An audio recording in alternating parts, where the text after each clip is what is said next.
so much for being here. And I'm going to dive straight in because there's many questions to get through, and I'm also really eager to hear all about what you have to say. So to start off, first question, tell me about your journey and the story behind Elemis and your relationship with investment. Well, it all started in 1989. I got a phone call from a lady who, I was actually working in Harvey Nichols at the time. I was closing up at the end of the day.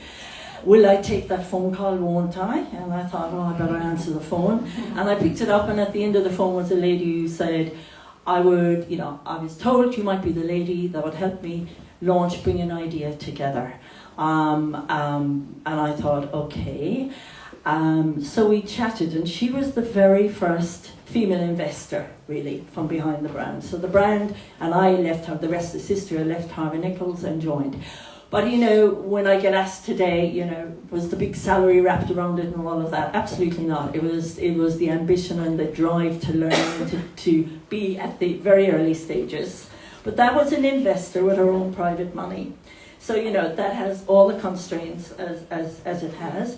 But, we were very ambitious, and then Sean Harrington joined, our CEO, and Oriele joined then, and the three of us to this day had a dream. And the dream, is what motivates us all day, every day. And the dream was we wanted to make this brand the #1 British skincare brand. Globally, take it globally, and really push the boundaries in skincare. So yeah, it was a private investor, and we've travelled through many different ownerships since then. We were then a public company for 24 years, and that has its own constraints, as you know.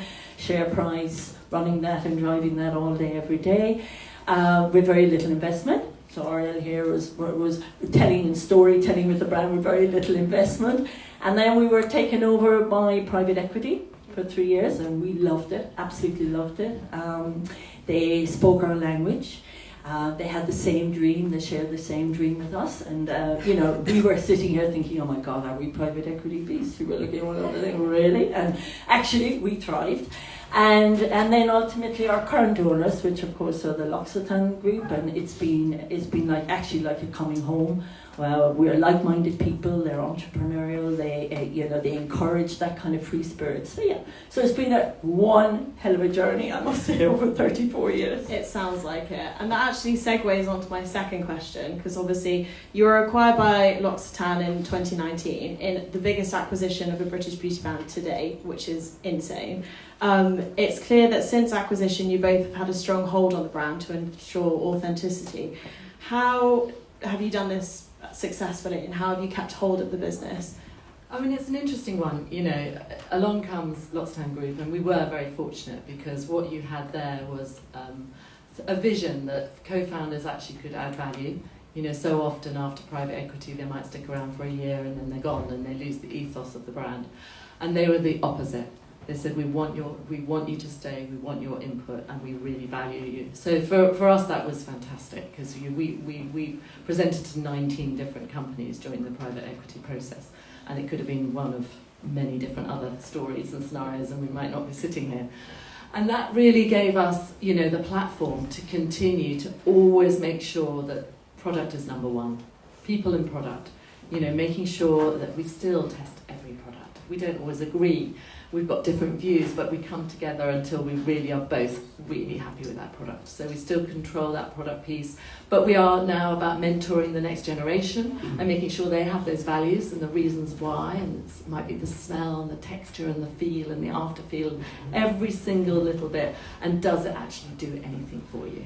And real authenticity. And many years ago, and I share this story because not many people like to share stories like this, but when we first did our first product for older skins, we wanted it to do something. We wanted it to have an effect on the skin.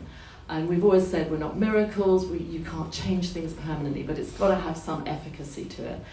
And we spent money on our first ever clinical trial, and we got our booklet back to say it actually hadn't performed. It was not statistically significant. We'd spent a shed load of money, which we didn't have a lot of, and we didn't have a product that did anything enough. And we sat around the table and we were like, God, if that was anyone else, would you put a good name on it, spin a good story, and off you go?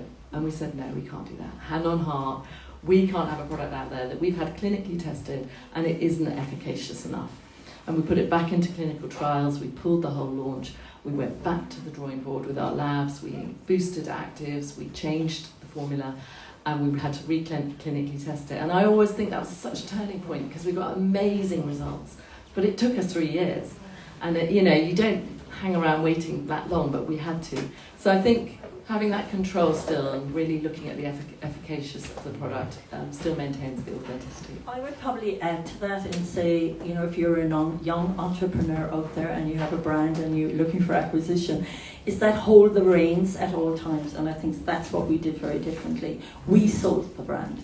The bankers didn't sell the brand. Private equity didn't sell the brand. We did the roadshow. So Oriele, Sean and I went out there and saw each and every one of those brands who wanted to acquire us, all over the world actually. And we chose who we wanted to sell to. And I think hang in there until you get that like-minded spirit, because otherwise, as a co-founder, you will lose. You lose it. It's no longer. You're no longer in control. And I think our key, the success to Elemis today is that DNA is running through, and there's always that check-in at that final sign-off. Is it Elemis? Do we really need to go there? Is our consumer expecting us to go there? So that check is there all the time, and I think that's the saving grace. And as a consumer, I can say that brand authenticity is something that I value 100%. So it's great to hear.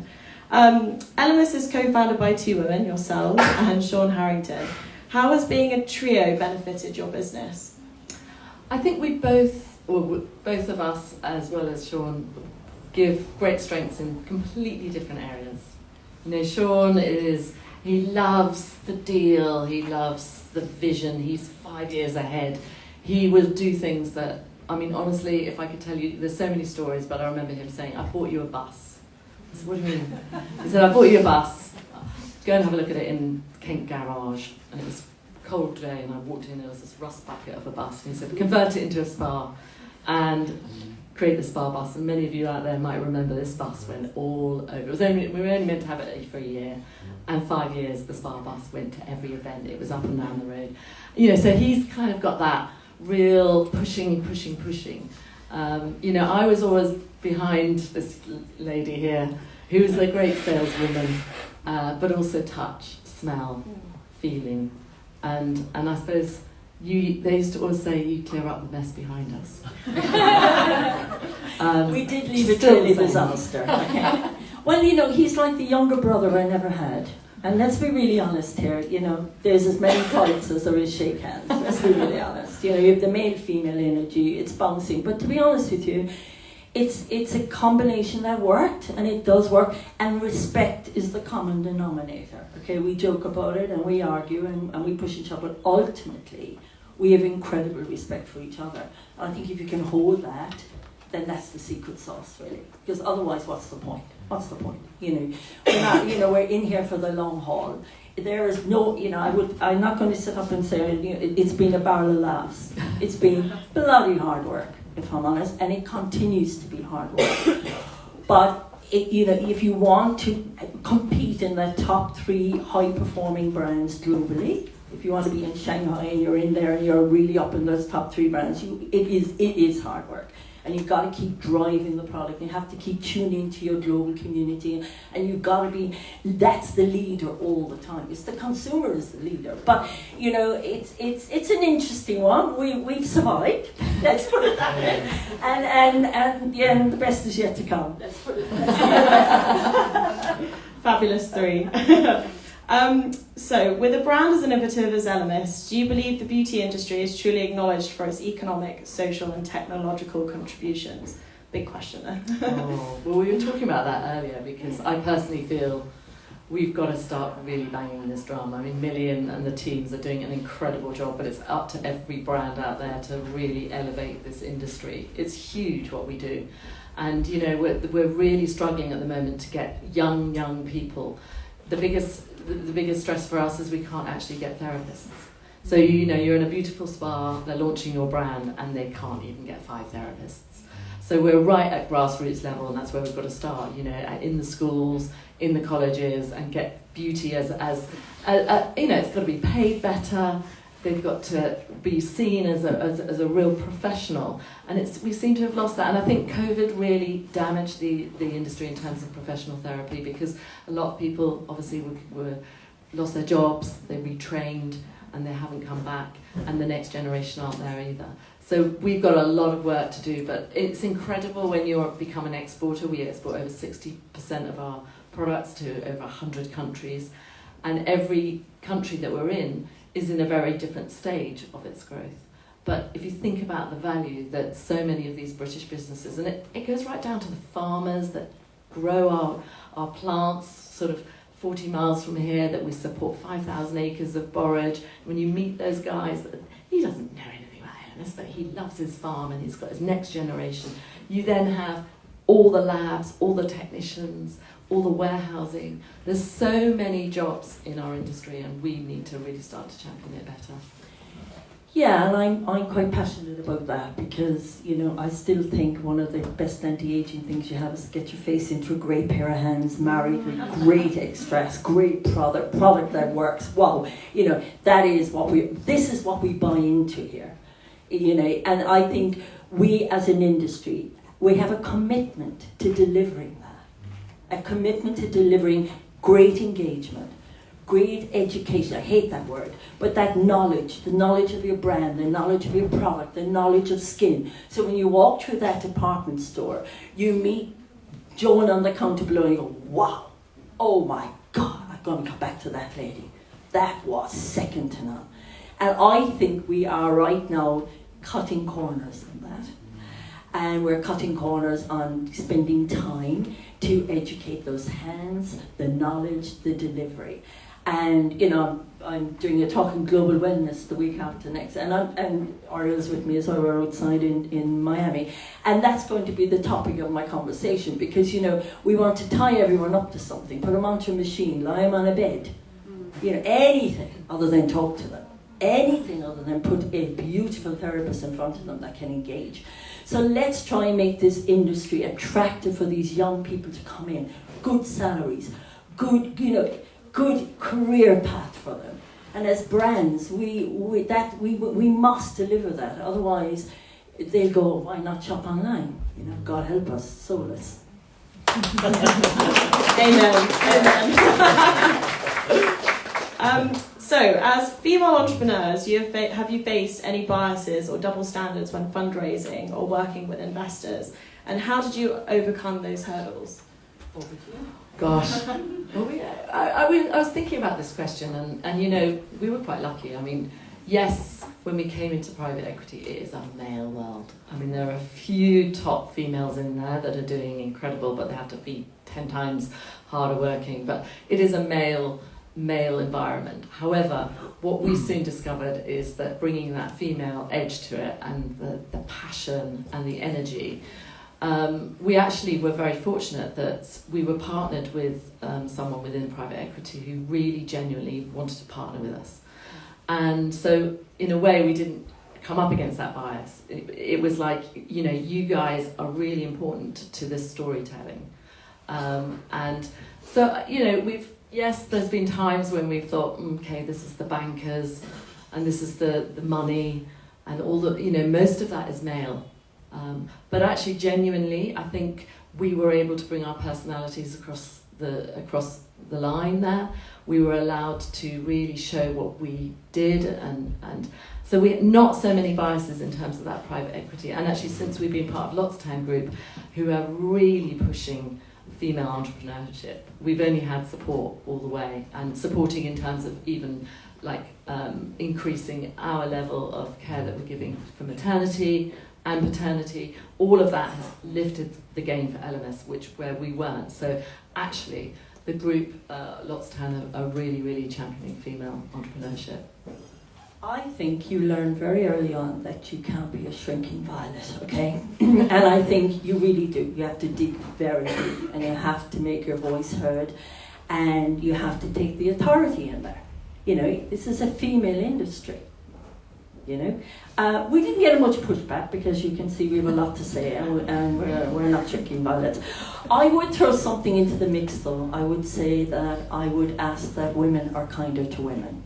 And I am just going to put that out there, okay? I have a young daughter of 24, and it's my mandate, my mantra to her all day, every day. On my journey up, there's a lot I've seen that I didn't like.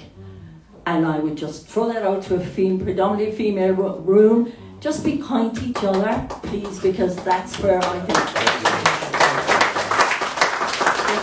We're all here for one objective and helping each other out. Yeah. And I think even because we've had families, I've got 3 sons, Noella was a single parent, you know, you have to really value that in all your staff, you know, what they're going through as females on top of the day job, you know. Especially as young mums, I would say never miss the sports day or the day that, you know, that little child's going to look up and mum's not there because she had to attend something. You know, put it in the diary and say that's number one priority. And we've always tried to sort of live that way with all of our sort of female entrepreneurs in our business, even more so now today. No regrets, okay? Honestly, it's so important. Brilliant. So, what is the key behind Elemis's global success, and how have you navigated the challenges of global expansion? Well, we're now in 111 countries. Can you believe that? We're topping 19 Elemis branded stores across APAC, and bigger than this premises itself. So, I think if COVID had any silver lining, it was probably the one thing is that we got very close to our consumer. And we weren't. We were like most brands, we were heading there. We were heading there at our pace. But really, it wasn't quick enough. So suddenly, COVID dawned and we're all sitting at our computers. Immediately, we opened 12 Elemis.coms all over the world. Almost all over France, Italy, Spain, Australia, Hong Kong. We launched Elemis.com. So that immediately allowed us to talk to our consumer. And we now have a global, diverse, highly engaged. We actually emerged out of COVID with a great breadth of demographic as well. We are highly engaged with that Gen Z, with our cleansing balm, our number one client acquisition product. So, you know, we're now, it's a real strategy with Elemis now. We have our client, we have our acquisition product, we have our die-hard Pro Collagen that is our number one globally, and everyone said you could never make a number one global. Well, yes, we have. And we're staying lasered into that franchise. We're not getting distracted. We have to be disruptive.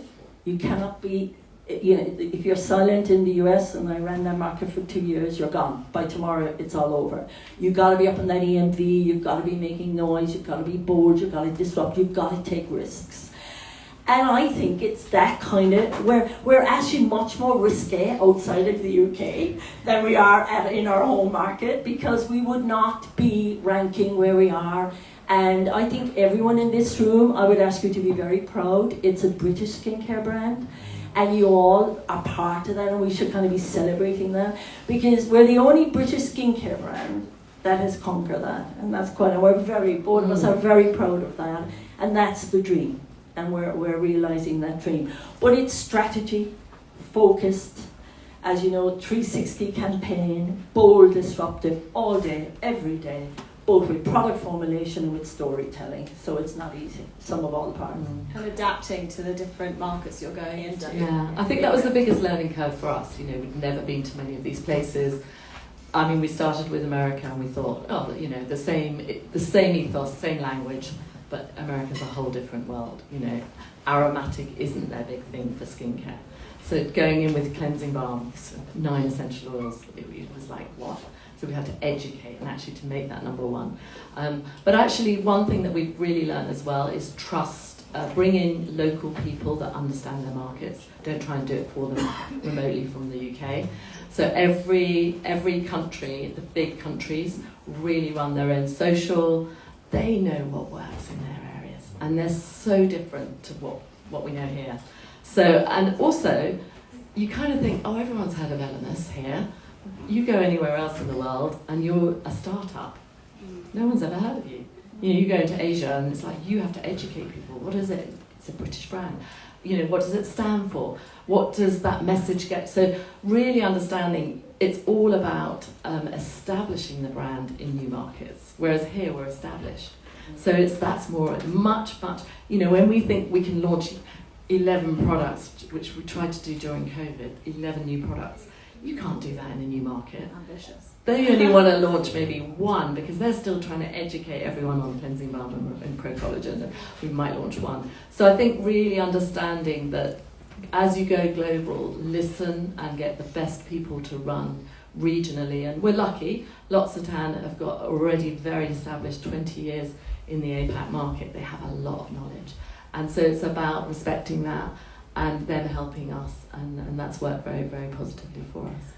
I think we also have to acknowledge that skins in Paris are not the same as a skin in Shanghai or a skin in London, for that matter. Okay, really important. You do not drive a British skincare brand down the necks of the Chinese people or the US market, for that matter. The product has to evolve to meet the needs of that skincare market, and they are very different.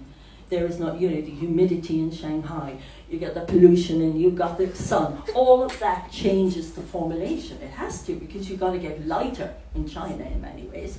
It's got to be more liquid and fluid, so they layer, and they're triple cleansing, and it's triple layering. It's all about layering, but you can't layer with a very high molecular product. It's got to be light in texture. So your market, if you listen to your community, let them drive your innovation, your product will also steer and change into that market as well. So it's complex. It's not as easy as you think. It's so interesting to see how it differs market from market and country from country. Okay, we're on to our final question here. What advice would you give to women who wish to launch their own beauty brand? Yeah, big question. And then good luck. A follow-up would be any particular advice for women entering the VC space as well. Look, it's as a startup, and I do talk to quite a few people who just come to us for advice. I'd say you have to be really strong and stick with it. It is a very connected business. People are happy to talk and help each other. So use your network, things like British Beauty Council, CW, all of these different networks, networking, talking. You can really help each other, and I think that's really, really important when you're starting out. It's super tough in terms of investment. I think the biggest thing when I see someone starting up, I'm like, oh my God, you're going to spend a lot of money just to get your brand out there to be heard in Facebook advertising and Instagram and TikTok. Nowadays it's just a huge drain, and it's every month going out to try and get your brand up there at the top of mind. But I still think as well, authenticity, telling your story, using yourself to tell that brand can really help if you haven't got the money. I think private equity is a whole other ball game. You need to go with people that can advise you, because for us, we at least had people there to advise us. We've never been through something like that before. We were advised very, very closely what was private equity going to do for us. And I think, getting that advice, there is a lot of people out there to help. So I would just say try and utilise the industry and people, because actually we all care about this industry a lot, and just ask. Yeah. I would say be very, very clear of your positioning. What are you bringing? How are you going to put that shelf down there? All beautiful products. But what's going to engage with that client to come in and reach out to pick up yours? Very clear and defined on your concept, and don't deviate. Don't try to be all things to all people. Clear, defined, deliver. But guys, there's always a space for great product. So just keep innovating is what I would say. And also a plug for the Department for Business and Trade. We're also here to help. So please do get in touch if you're a new business starting out. We do trade missions to different markets. We have international trade advisors that can help you out within the UK as well. So yeah, please do get in touch. Thank you very much. We've finished our questions here. I'm going to open the floor now to some questions, but I'm also going to be really, really selfish, and I have a question. So Elemis has partnered with Exemplar to develop biodegradable sachets for skincare samples using plant-based materials. My question to you off the back of that would be, what advice would you give to other beauty brands looking to develop more sustainable packaging solutions? And also, can you talk us through the packaging as well? Well, it's actually thanks to the British Beauty Council, because there's an amazing lady there called Sian Sutherland, who runs a plastic clinic. She's looking at ways, different materials to use. And what I really realised was that actually it's very difficult, because you've got multiple people that need to get together. And I was introduced to Zampler, who are based in Cambridge, young startup. They've already found protein in pea and created a biofilm from pea protein. And we got together in London and we had a bit of a chat, and before we knew it, we grow 5,000 acres of borage, starflower, not far from here, down in Colchester. And we got the plant matter left over from when we actually get our oils, and we sent that to their labs. And they created a protein film. And now what they found, I've got an example of it here, is it actually comes out quite dark. So this is whether we could make a sachet out of our plant material. And we're halfway through the project. It's an Innovate UK government grant. Yeah. So Elemis said we didn't want to be paid anything. The grant should go to the company that's doing all the research. So we're just there giving our time. And here we have, I know it's not very sexy, but it's a sachet made from borage and protein that has our cleansing balm in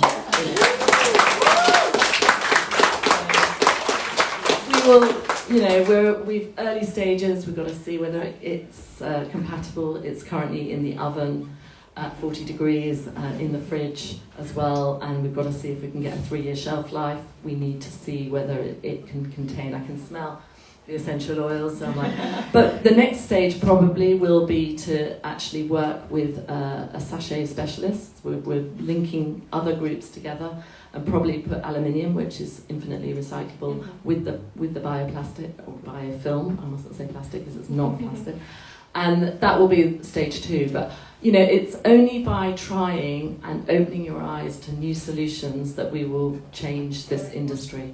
And sachets is one of the biggest wastes that we've got out there. The future is now, guys. You heard it here first. Right, I'm going to open up to questions from the audience.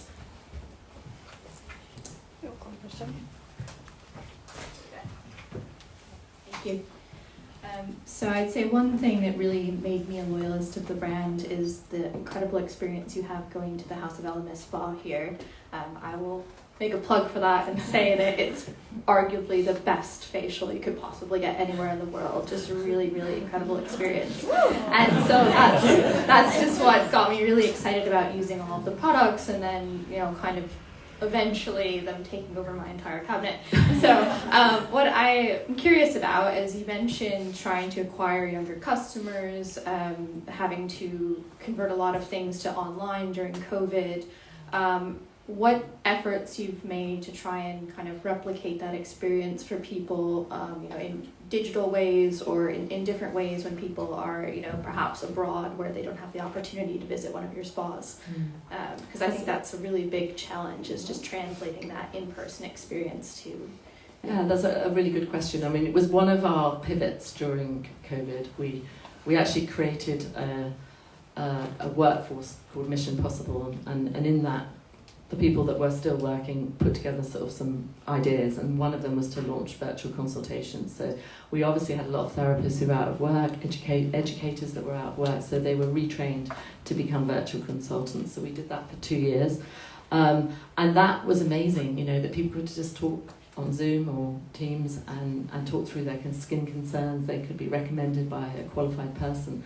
The next stage, and it is really interesting, is we've just launched with Perfect Corp, a digital image that can take a photograph now. With the cameras are so incredible, and we're just literally piloting that online, so that people can actually have a picture of their face, see where the concerns are through their technology. And I think we're refining it. Like everything, we're looking at how it works, what it works, how do we still bring that human touch into place. But in a digital environment, we're seeing AI and the tech is huge. we've been working on that project, looking at all the different tech that's out there, and we're definitely moving that way. I suppose the great news is self-care is gone. Everyone wants someone else to do it for them. and it is. And for us, we're really jumping on that. I mean, it'll be very hard now to go anywhere in the world and not have an Elemis service, honestly. We've partnered with Sephora for Middle East and services delivered there. We have Sephora launching in February in the US, and there'll be services there. We have Sephora's in the UK, but also, I mean, you can go anywhere. We have, the beauty about Elemis is that it runs an omni-channel, and we've always believed in the omni-channel model. We are a treatment-led product brand. What does that mean? I still think, 15 minutes, I can change it. But not just, you see, I'm really honoured, and thank you for that comment, because treatment development is something I'm very passionate about. And anyone who knows me in this room will tell you. Treatment development is not about layering 14 products on the skin and picking the product up and trying to sell 10. And this is where everyone gets it wrong. Everyone gets it wrong. Because they only use it as a selling vehicle with a retail attachment. Forget it, put it out. In fact, I'm back in development at the moment. Oriele will tell you, I'm just bringing some real magic into retail. Really beautiful, beautiful execution. So that woman gets off that couch going, wow. Oh my God, show me the mirror. Because the mirror is never going to go away, because they want results above anything else. It's primarily, does it make a difference? But when you're doing treatment design, it's about layering molecular structure. That's it, going lighter, heavy, heavy, lighter, stimulating the skin, respecting it as a science. That ecosystem of the skin is very complex. There is a science to it. So it's not just about layering 10, 12 products. I'm very passionate about it, and I get really peeved when I see, if you want that client to come back and book into a course over and over and over again, as if it's like her mainstay bread and butter, it's got to be something different. But the beauty of it is that the consumer doesn't need to go to a spa now. They can have a 15-minute.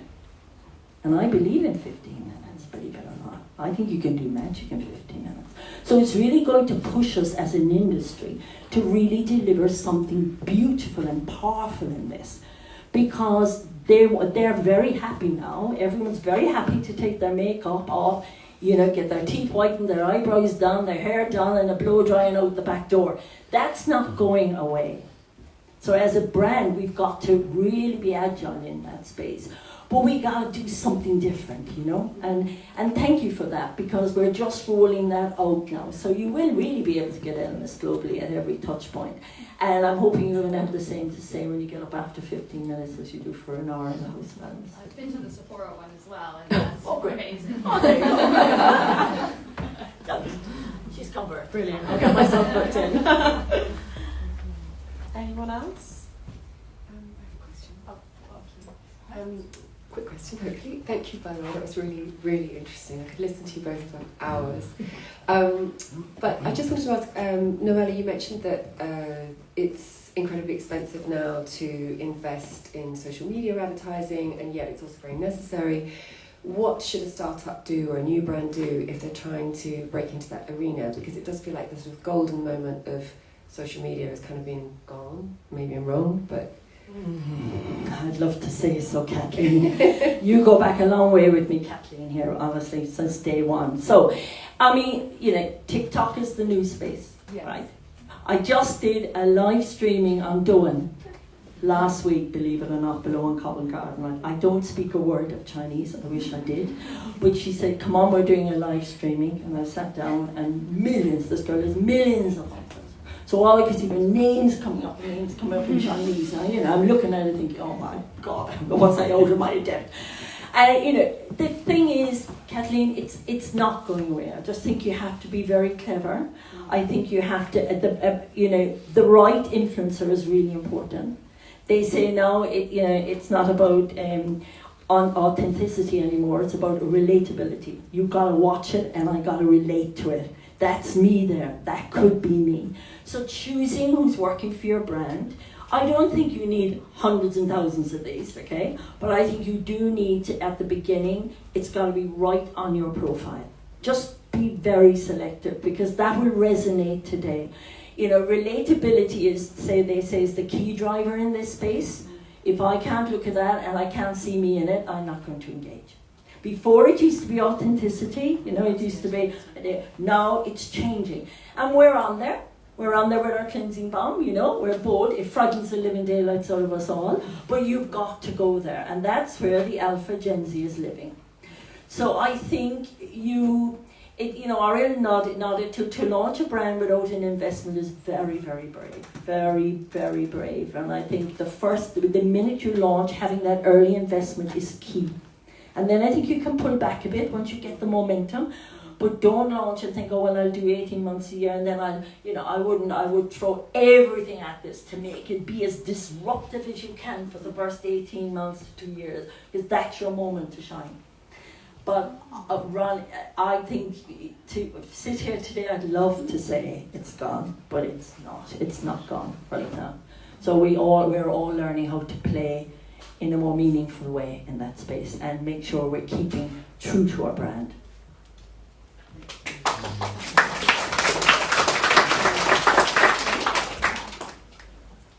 Hi, thanks so much for your talk.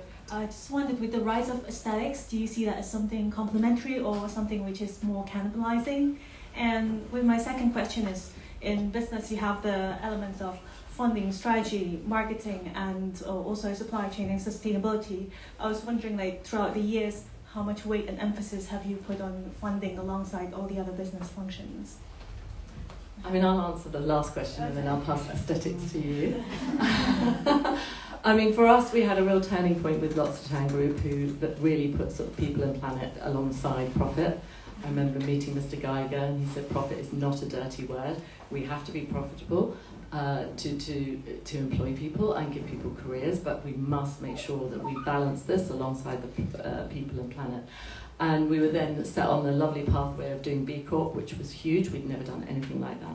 And for me, it was a real turning point in my career as well, because they said at a board level, Noella and I sit on the board, we want someone to represent sustainability and link through to every area of the business. And, you know, I took on that role with great pride. Had to do some retraining, wanted to learn more. But actually have absolutely loved the fact that, you know, our next stage of this brand will be to make sure that we are really, you know, balancing that sort of planet people alongside our profit. So I think it's an exciting time, and it's brilliant to be able to be doing that with the support of L'Occitane Group as well. The aesthetic piece is interesting. Interesting. I lived with that all my life, haven't I? I think what I said earlier, I think if you launch a brand and you're launching in a space, don't try to, the key to Elemis' success is that we are what we are, and we've stayed very true to what we are. And I think, if I'm honest, that's probably the beauty of having co-founders as well, because you kind of keep the DNA, you know. And I don't want to be in a space that our DNA and our ethos and our belief isn't really what we are, you know. There's always a consumer who will lean into that, and I respect that. But, you know, there's room for both, and I think it's a big enough market. But I don't think you can be both things. But what it does make us do as a product brand is every innovation for Elemis, we take nothing off the shelf. Nothing, right? Everything's a blank sheet of paper. Everything is built from the formulation, drop by drop up. Oriele will tell you. It takes 18 months. It takes 3 years, actually, from conception stage to product launch. Now, our investors would love us to do it in 8 months, but hey-ho, that's it, right? Because there's no cutting corners here. So it's pushing us as a brand to bring better product out, higher performance. That's not going away. Clients want to put on a product today and want to see the results tomorrow. You know, go back 6 or 7 years ago, we were at least able to give them 30 days. Now it's not. Will I see the difference tomorrow? So I think the birth of those kind of fringe pieces, I would say, pushes every. So please do come and speak to me if you want an in with government and how we can help you as well. And thank you again to the British Beauty Council as well. That's